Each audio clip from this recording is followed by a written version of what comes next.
ఓం సమర్థ సద్గురు శ్రీ సాయినాథాయ నమః. శ్రీ సాయి లీలామృతము 20వ అధ్యాయము. సాయి నాటిన కల్పవృక్షాలు. పండ్లను బట్టి చెట్టును విలువ కట్టాలి. అలాని ఎందరిని పరిపూర్ణులుగా చేశారన్న దానిని బట్టి ఆ సద్గురువును తెలుసుకోవచ్చు. కాని అందరికంటే గొప్ప సిద్ధపురుషుడు భగవంతుడే. ఆయన అన్ని మతాలకు చెందిన ఎందరిని అనంతమైన కాలగతిలో తన ప్రతిరూపాలుగా చేసి భూమిపై ప్రతిష్ఠించాడో ఎవరు చెప్పగలరు? కాని ఆయన దీనికంతటికీ కర్తృత్వం ఎన్నడూ వహించరు. అన్నీ తానే చేస్తున్న సంగతి జీవులకు తెలియనివ్వరు. సద్గురువులలోకెల్లా అగ్రేసరులైన సాయిబాబా వలన ఎందరూ పూర్ణ పురుషులయ్యారో స్పష్టంగా తెలియడం లేదు. ప్రొద్దు కృంగిన కొద్దీ నక్షత్రాలలోకొక్కటే ఆకాశంలో ప్రకటమైనట్లు కాలం గడుస్తుంటే శ్రీ సాయి వలన పూర్ణులైన వారి సంగతులు ఒక్కొక్కటే బయటికొస్తున్నాయి.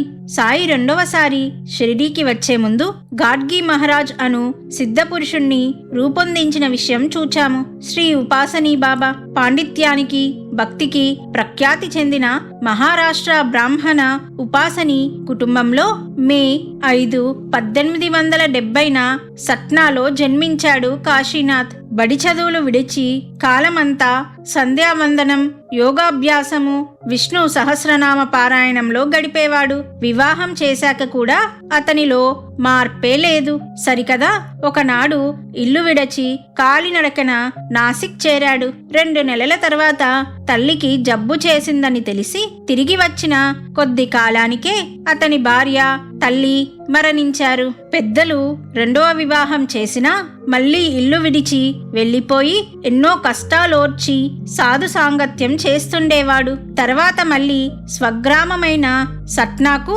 వెళ్తుండగా ఒక అడవిలో ఒక కొండ మీద గుహ కనిపించింది. అందులో కూర్చొని ప్రాయోపవేశం చేయదలిచి ఒక పెద్ద చెట్టు పైకెక్కి అందులో దూకాడు.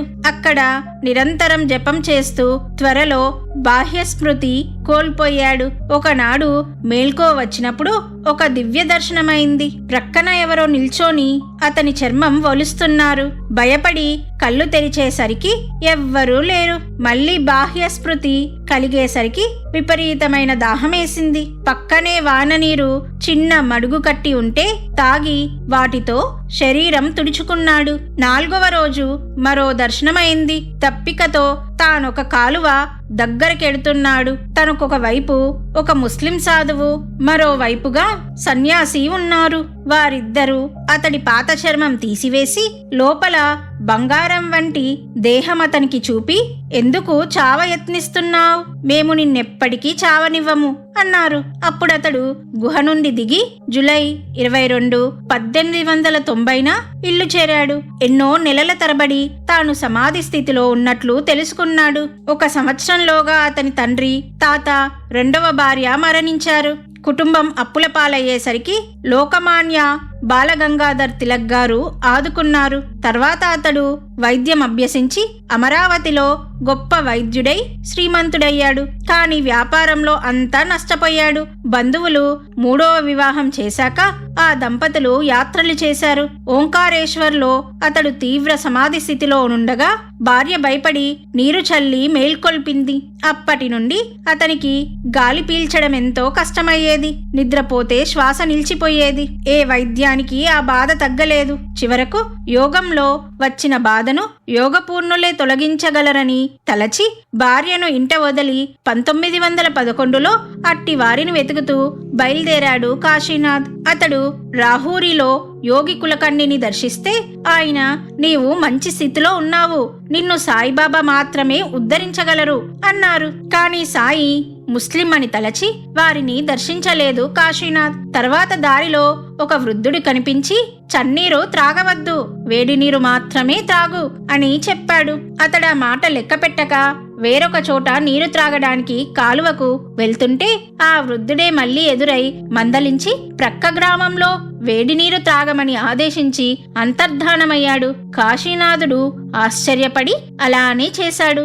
బాధ చాలా వరకు తగ్గింది. తర్వాత అతడు కేట్గాంబెట్లో దత్తావతారంగా ప్రసిద్ధికెక్కిన శ్రీ నారాయణ మహారాజ్ను దర్శించాడు. ఆయన అతనికి తాంబూలమిచ్చి, నీవు లోపల బయట బంగారం పూసినట్లు మంచి యోగస్థితిలో ఉన్నావు. నీవు కోరదగినదేమీ లేదు అన్నారు. అతని బాధ మాత్రం తగ్గలేదు. అతడు మరలా యోగి కులకర్ణిని దర్శించాడు. ఆయన వెనుకటి సలహానే ఇచ్చాడు. గత్యంతరం లేక జూన్ 27, 1911 షిరిడీ చేరాడు కాశీనాథ్. 2 రోజులు సాయి సన్నిధిలో ఉండడంతోనే అతని బాధ మటుమాయమైంది. అయినా అతనికి ఫకీరు సన్నిధి దుర్భరం అనిపించి తిరిగి వెళ్ళడానికి అనుమతి కోరాడు. నీవు వెళ్ళొద్దు, వెడితే 8వ రోజుకు రావాలి అన్నారు బాబా. ఆ మాట అతనికి నచ్చలేదు. అప్పుడు సాయి, సరే వెళ్ళు, నేను చేసేది చేస్తాను అన్నారు. కాశీనాథుడు పట్టుదలతో ఎంతో వేగంగా నడిచిన 8వ రోజుకు 20 మైళ్లలోనున్న కోపార్గము చేరాడు. అక్కడ ప్రథమంగా షిరిడీ పోతున్న భక్తులు బలవంతాన అతనిని తోడుగా తీసుకెళ్లారు. సాయి అతని చూస్తూనే నవ్వి, నీవు వెళ్ళి ఎన్ని రోజులైంది అన్నారు. 8 రోజులైంది అన్నారు కాశీనాథ్. అప్పుడు అతనిని వాడాలో ఉండమని బాబా ఆజ్ఞాపించారు. ఈసారి అతడు ఆయన మాటకు తల ఒగ్గాడు. షిరిడీలో నిత్యము భక్తుల అనుభవాలు వినడంతో అతని మనసు క్రమంగా మారింది. ఒక రోజు బాబా అతని వైపు చూచి నవ్వుతూ భక్తులతో అన్నారు, ఒకప్పుడు ఒక స్త్రీ గర్భిణీ అయి కొన్ని సంవత్సరాలైనా ప్రసవించలేదు. ఆమెను వేడి నీరు మాత్రమే తాగమని చెప్పాను. ఆమె నా మాట లెక్క చేయక నీరు తాగడానికి ఓ కాలువకు వెళ్తున్నది. ఆమె గర్భంలోని బిడ్డలు నశిస్తారేమోనని నేను ఆమెను మరలా మందలించాను. ప్రక్క గ్రామంలో వేడి నీరు తాగాక ఆమెకు బాధ చాలా వరకు తగ్గింది అన్నారు. తనకు 2 సార్లు దర్శనమిచ్చిన వృద్ధుడు ఆయనేనని గుర్తించి పులకించాడు కాశీనాథ్. తర్వాత బాబా, కొన్ని వేల సంవత్సరాలుగా మనిద్దరికి రుణానుబంధం ఉన్నది అని ఒక బావి పక్క చెట్టు మీద 2 పక్షులుండేవి. ఒకటి బావిలో పడితే దానిని రక్షించడానికి రెండవది తన ప్రాణాలు తెగించవలసి వచ్చింది అన్నారు. మాయలో పడిన శిష్యుణ్ణి రక్షించడానికి సద్గురువు అవతరించవలసి వచ్చిందని వారి భావం కాబోలు. తర్వాత కాశీనాథ్తో ఎవరితోనూ సంబంధం లేకుండా మౌనంగా ఖండోబా ఆలయంలో 4 సంవత్సరాలుండు, ఖండోబా కృప లభిస్తుంది అన్నారు బాబా. రోజు శ్రీ కాశీనాథ్ స్వయంగా వంట చేసుకొని మొదట మసీదులో సాయికి నివేదించి తర్వాత భోజనం చేసేవాడు. ఒక రోజు నేనక్కడికి వస్తే నీవు గుర్తిస్తావా అన్నారు బాబా. అతడికేమీ అర్థం కాలేదు. ఒక రోజొక నల్ల కుక్క అన్నం కోసం అతని వెంటబడింది. దానిని తరిమేసి నివేదనతో మసీదు చేరగానే సాయి, ఇంత దూరం రానక్కర్లేదు, నేనక్కడే ఉన్నాను, ఆ నల్ల కుక్కను నేనే అన్నారు. మరొకసారి అతడు వంట చేస్తుంటే ఒక బిచ్చగాడు ఆశగా చూస్తున్నాడు. ఆచారవంతుడైన కాశీనాథ్ అతనిని తిట్టి వెళ్ళగొట్టాడు. సాయి ఆనాడు నివేదన అంగీకరించక అక్కడ హరిజనుడి రూపంలోనున్న నన్ను తిట్టావు, నీవెక్కడ చూస్తే అక్కడే ఉన్నాను, గుర్తుంచుకో అన్నారు. అతడు సాయి చెప్పినది మరచి వేదాంత గోష్ఠి చేస్తుంటే ఆయన మందలించేవారు. ఇలా 3 సంవత్సరాలకు పైగా గడిచింది. ఆ కాలంలో అతడెన్నో బాధలు అనుభవించాడు. ముక్కోపము, ఆత్మాభిమానము గలవాడేమో ఈ బాధలు మరీ తీవ్రంగా ఉండేవి. ఒకప్పుడు కొన్ని మాసాలు అన్నద్వేషం అనుభవించాడు. తుంటరులైన యువకులు ఆయనను ఎన్నో రీతులా బాధించేవారు.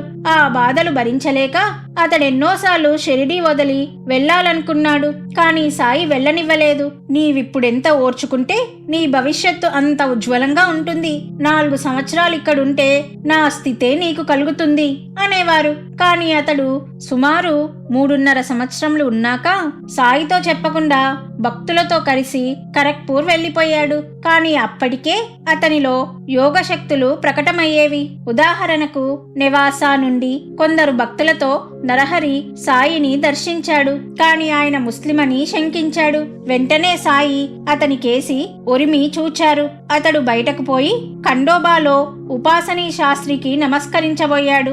ఆయన తన కాళ్ళు వెనక్కు తీసుకొని, నీవు బ్రాహ్మణుడవు, సాయి ముస్లిం, నువ్వాయనకు నమస్కరించకూడదు, అటువంటప్పుడు నీతో నాకేం పని అన్నారు. చివరకు ఆయన షిరిడీ దగ్గరున్న సాకోరీలో ఉపాసనీ బాబాగా స్థిరపడి డిసెంబర్ 24, 1941 సమాధి చెందారు. శ్రీ సాయి ఆదేశించినట్లు ఆయన 4 సంవత్సరాలు పూర్తిగా షిరిడీలోనే ఉంటే ఏమయ్యేదో. సయ్యద్ జలాలుద్దీన్ రెడ్ హిల్స్ తమిళనాడులో స్వామియర్గా ప్రసిద్ధికెక్కిన ఈ మహనీయుడు పేష్వర్లో జన్మించి కొంతకాలం సైన్యంలో పనిచేశాడు. ఈయన ఉన్మాతావస్థలో ఉన్న అవధూతగా రెడ్ హిల్స్ లో ఉండేవారు. ఈయన ఏ అంగట్లో తినుబండారాలు తీసుకున్నా వారికి ఆ వ్యాపారం అద్భుతంగా జరిగేది. ఒకరోజు ఆయన వీధి వెంట వెడుతుంటే ఒక పిచ్చివాడు ఎదురయ్యాడు. ఆయన అతని చెంప మీద కొట్టారు. వెంటనే అతనికి పిచ్చి తగ్గిపోయింది. ఎందరెందరో రోగులు ఆయన దగ్గరకొచ్చేవారు. ఆయన ఒకసారి రోగి కేసి తీవ్రంగా చూచి ఏదో గొనుగుతూ ఆకాశం కేసి చూచేవారు. వెంటనే ఆ రోగం తగ్గవలసిందే. ఆయన 1955లో బుదుర్ అనే గ్రామం వద్ద సర్వీ తోటలో నివసించారు. వర్షాలు లేవని రైతులు ప్రాధేయపడితే ఆయన ఆకాశం కేసి చూచి ఏమో గొనిగేవారు. కొద్దిసేపట్లో తృప్తిగా వర్షం పడేది. ఒకసారి 10 రోజులు వర్షం కురిసి అంతా జలమయమై ఆ గ్రామానికి రాకపోకలు నిలిచిపోయాయి. ఆయన సన్నిధిలో ఉన్న రామానుజం శెట్టియార్, కాశీ మునుస్వామి, ఘనశ్యామ్ సింగులు తమకు వేడివేడి బిర్యానీ పెట్టించమన్నారు. ఆయన పకపకా నవ్వి ఆకాశం కేసి చూచారు. అంతలో కుటీరం ముందు ఒక జట్కా ఆగింది. 2 వ్యక్తులు పెద్ద పాత్ర నిండా వేడిగా నేతితో వండిన చికెన్ బిర్యానీ అరటాకులు తెచ్చిపెట్టి త్వరగా పాత్ర ఖాళీ చేసి ఇవ్వమన్నారు. భక్తులు వివరం అడిగితే మేమెక్కడ నుంచి వస్తే మీకెందుకు, మీరు కోరినది లభించింది కదా అన్నారు. భక్తులు విస్తుపోయి తృప్తిగా తిన్నారు.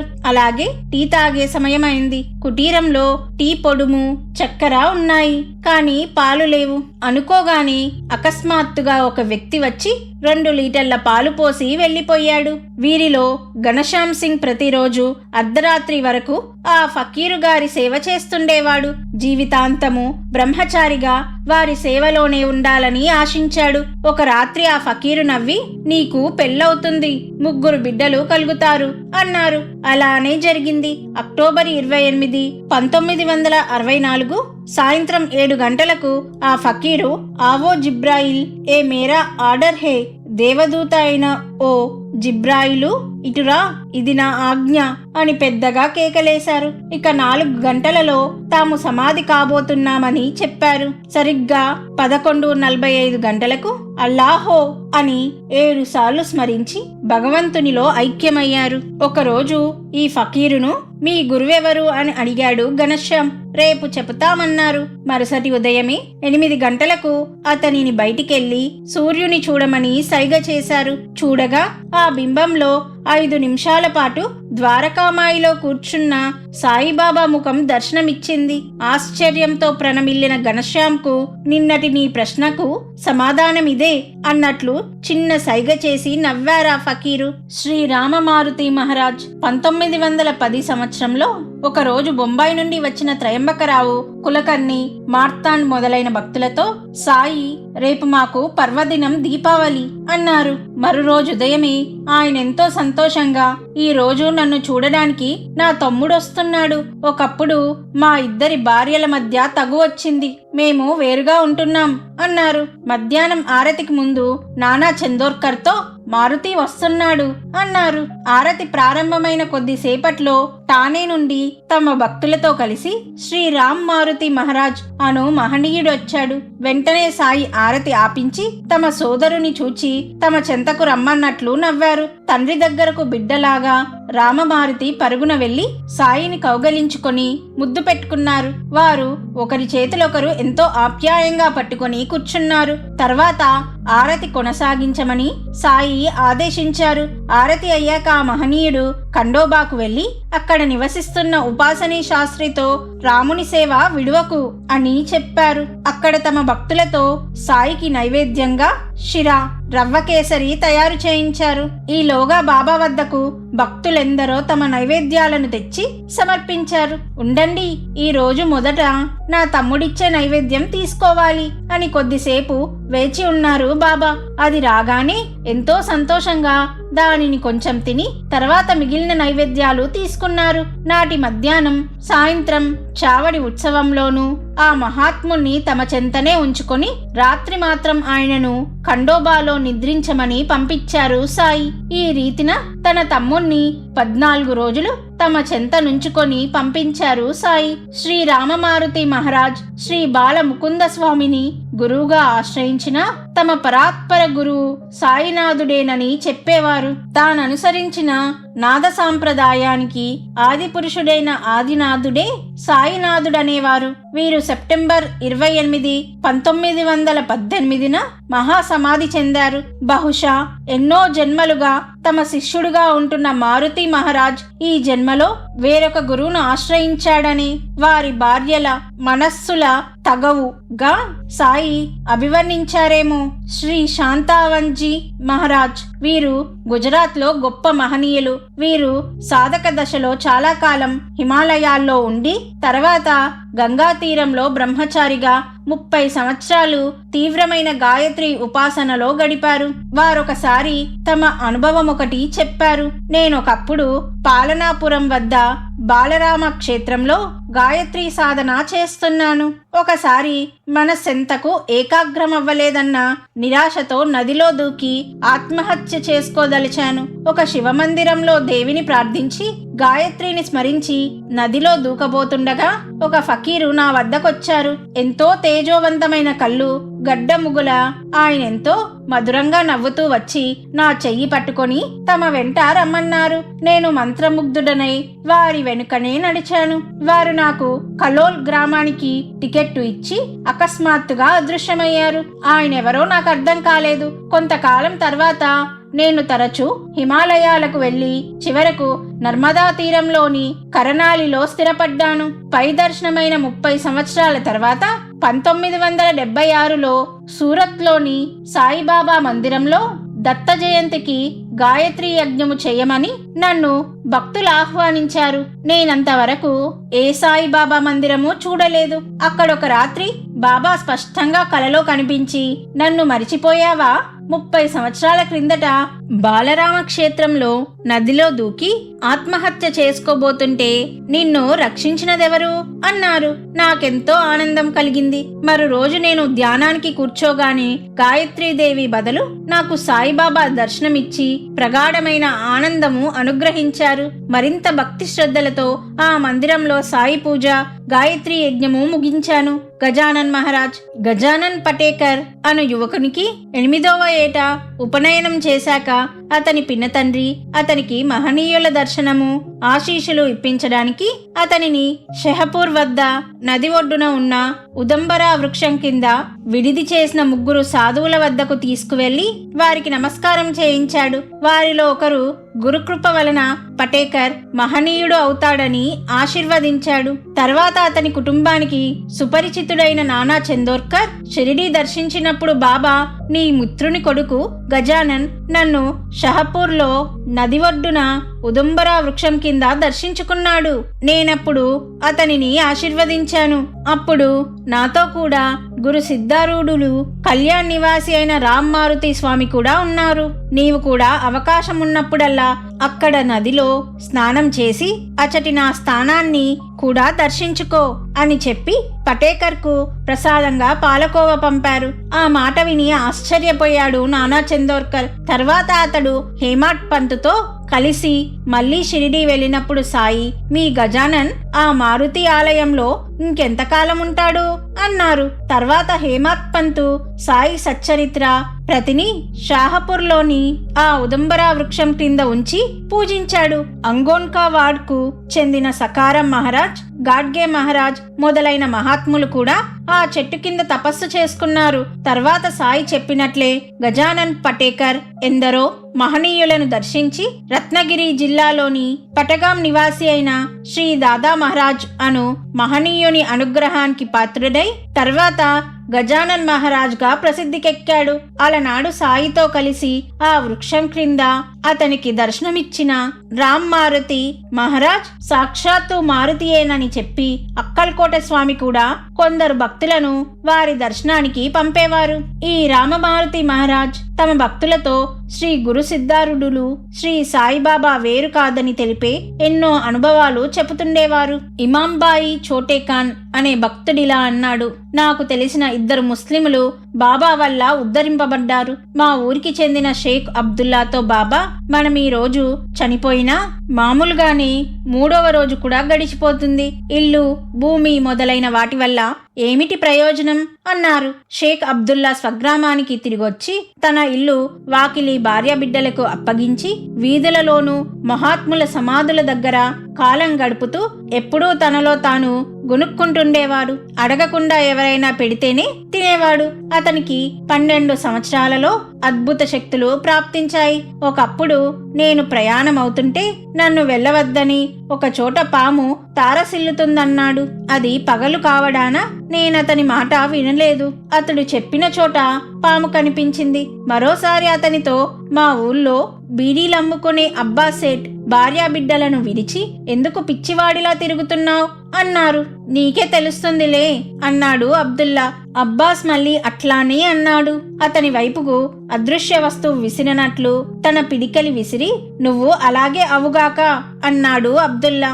అబ్బాస్ సేట్ ఆ క్షణంలోనే ఇల్లు వ్యాపారము విడిచి పిచ్చివాడై వీధుల పాలైనాడు. భోపాల్ నుండి అన్వర్ ఖాన్ అనే వ్యక్తి ఒకప్పుడు షిరిడీ వచ్చి చావడిలో 12 మాసాలున్నాడు. అతడు తనకు సంసారం వద్దన్నాడు. ఖురాన్ మొదటి అధ్యాయంలోని ఒక వాక్యాన్ని అర్ధరాత్రి 101 సార్లు జపించమని, దరూద్ అనే అధ్యాయం పఠించమని కూడా సాయి చెప్పారు. తర్వాత బాబా అతనికి పాలకోవ ప్రసాదంగా ఇచ్చి అరేబియాలోని బాగ్దాదు నగరానికి పొమ్మని ఆదేశించారు. అతను బొంబాయి చేరేసరికి అక్కడ కాసిం అను శ్రీమంతుడొకడు చిత్రంగా అన్వర్ ఖాన్ అరేబియా వెళ్లే ఏర్పాట్లు చేశాడు. అతడు మరెప్పుడూ తిరిగి రాలేదు. హేడాబైగ్ అను భక్తుడు సాయిని దర్శించాడు. అప్పుడు ఢిల్లీ నుండి యాకూబ్ అనే మౌల్వీ కూడా షిరిడీ వచ్చి అహర్నిశలు ఖురాన్ పారాయణ చేస్తుండేవాడు. సాయి ఒక రోజు రాత్రి 3:30 గంటలకు హిడాబేగ్తో నువ్విక్కడుండవద్దు, కానాడ్ సమీపంలోని కంటోన్మెంట్ దగ్గరుండు, నీ పేరు పంజాబ్ షా అన్నారు. ఇతడు కనాడ్లో గొప్ప హకీంగా పేరు పొందాడు.